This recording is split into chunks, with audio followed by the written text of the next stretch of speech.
In a different discussion, we had a passage from the Dhammapada, just it's the stanza that comes right before this one, that talks about a person who is in a state of sorrow as a result of things that person did, a sense of regret, a sense of remorse over things that I've done that causes me sorrow.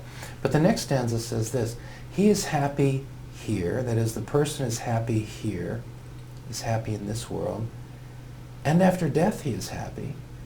So there are some people who are happy in this world and happy after death. Now, what exactly do we mean by happy? I don't know in the original language what happy means. Let's interpret that as content, contented, a sense of contentment. As happy, I think, in the 21st century maybe has a feeling of, amusement or having fun or something like that. So let's interpret this as contentment. He is contented here. After death, he is contented. In both places, that is, in this world and what follows this life, the doer of good is contented. He is contented, he is joyful. And what causes this sense of contentment? What causes this sense of joy? Seeing his own action was pure. Seeing his own action was pure. You can look back and see, wow, okay, in my life I made mistakes inevitably. There were problems inevitably, complications inevitably. But I can look back on my life and say, but I had good motivations. And I wanted to do good. I wanted to do good for others. I wanted to do good for myself. I wanted to have a good life. I wanted other people to have a good life. Of course I wanted to succeed, but I would not do that at the expense of other people. I don't want to run over other people. Sometimes there's competition. Sometimes competitors win, sometimes competitors lose. We understand that. And competition can be a good thing. That's different from running over other people. I reflect back on my life and I see that on the whole, my motivations were good. I wanted what was best for my community, for my country, for myself, right? And so I did things that tried to promote the good. I can see that my actions were, inevitably there were some mistakes, but I can look back and see that my actions had a quality of purity of motivation, right? And that can bring about a sense of contentment, at least according to this text here, this ancient Buddhist text. Let's jump ahead and look at the Imitation of Christ. Notice that word happy again. I don't know what happy, exactly what it would mean again in the original language of this text, which comes just from the latter Middle Ages. But here's what Thomas à Kempis writes: it is a very wise and happy person who tries to live in such a way as they expect to be found in death. What kind of person do I want to be when I get to the end of this thing? I mean, you can think of it as like a sporting event. You begin a basketball game, you're on the basketball team, and you begin the basketball game with this question: where do we want to be when this game is over? Right? And likely the answer to that question will be, we want to have won the game. I want to have played this game as well as I could have played. I want to look back on this game and say I gave it everything I had. I want to look back on this game and say I made a contribution. And if we can get to the end of the game, even if everything didn't go the way we wanted to, we can look back on our own conduct through the game and say, well, I played as well as I could play. Yeah, I probably made some mistakes. Yeah, I probably would change some things. But on the whole, I played as well as I could play. I made the contribution I could make. And, on the whole, I'm satisfied with what I tried to do. Now, do I want to try to do better? Sure, I'll learn and try to do better. This is Thomas à Kempis's idea. If we think of life that way, how do I want this thing to end? Do I want this life to end with a sense of fulfillment? Do I want this life to end with a sense of gratitude? Do I want this life to end with a sense of accomplishment? Do I want to be able to reflect on my life and see that I spent my life pursuing important things?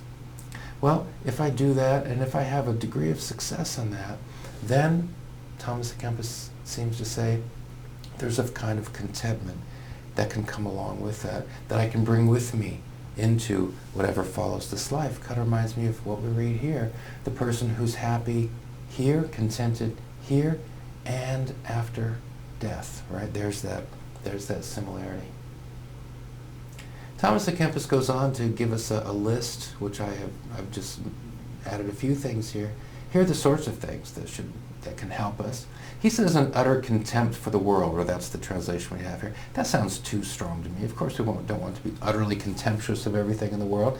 There are a lot of beautiful, lovely, wonderful things in the world. I think what the writer's getting at here, what Thomas à Kempis is getting at, is understanding that this world is fleeting, that understanding that this world is passing. I don't want to get too attached to this world, right? Because whatever follows this life is much longer than this life itself.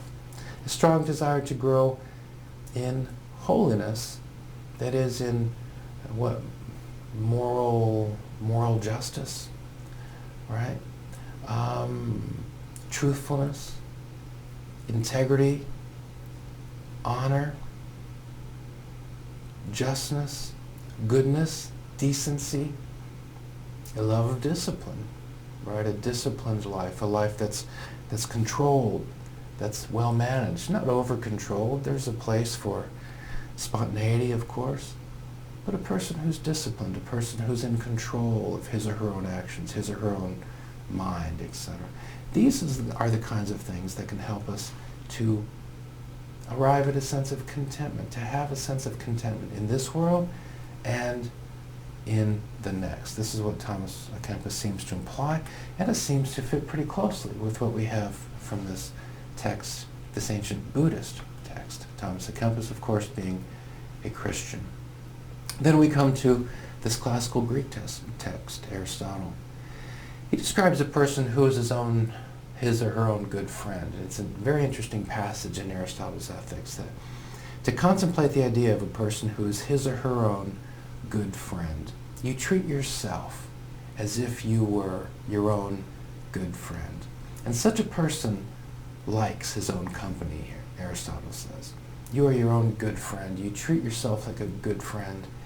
And so you like hanging around with yourself. You enjoy your own company. And one of the reasons you enjoy your own company is because you have entertaining memories of the past. Not entertaining in the sense of, like fun or amusement. But good memories. Good memories. Things that I can look back on and say, wow, I worked hard at something meaningful. I worked hard at that project, and maybe I didn't do everything I wanted to do, but I can look back and with a sense of, legitimate pride, with a sense of just pride, I can say, yeah, I worked really hard at something. I can look back and say, yeah, I really attempted to help somebody else. I really attempted to encourage someone else. A mind full not of regret, but of good memories. A mind full of good memories. The kind of person who is his or her own good friend wants to build up a deep well of these kinds of memories. Because as time goes by and we're spending less of our life looking ahead and more of our life looking back, because as time goes by, the amount of time we have yet to live gets smaller and smaller and smaller. And we arrive at a place in life where most of the life that we're going to have on this planet is behind us. And we're looking back now and we're reflecting on the life we had. What is the quality of that life we had? Well, just as we go into the game, that game, what do I want to say about myself as an athlete at the end of this game? I want to say that I played this game as well as I could play it within the rules. Same thing in this life. Within the rules, within the Dhamma, this collection of moral truths that are perennially true, these truths that are always true, within the rules that St. Paul refers to in Romans chapter 1, that everyone can discern certain moral truths. If I want to do as much good in this world as possible for myself and others, if I want to do as little harm to myself and others, then what should I do? There are certain moral rules. So I want to play this game of life within the rules, and I want to do as well as I can. And if I do that well, if I have a degree of success, then Aristotle says, I will have entertaining memories, by which he means good memories. And then also good hopes for the future. I don't think Aristotle in this case is really talking about the future in terms of after this life, right? But there is that commonality once again. Notice that the Dhammapada says that the kinds of actions that we perform in this world, they have an effect on the kind of people we are here and in the future. Thomas Aquinas says something similar. Aristotle says something similar. The details are different, the cultures are very different, the historical moments are very different, but there's a common idea.